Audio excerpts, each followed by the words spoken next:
Hello, in this video I want to show you how to change a language on ASUS VIVOBOOK.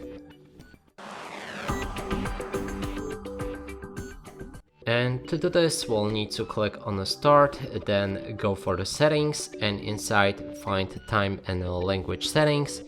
Here we can select the language options and now you'll be able to choose your Windows display language with this pop-up right here. Now I have three language packages installed. You can get additional ones by clicking on this plus button, add a language, find whichever one you like.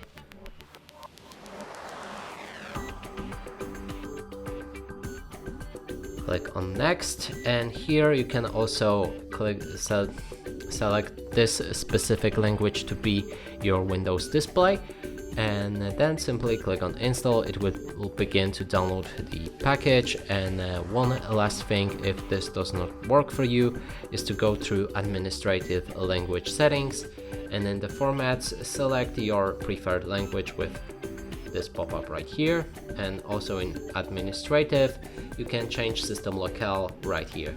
And that's it for this video. Hope you like it. Please consider subscribing to our channel, leave a like and a comment below.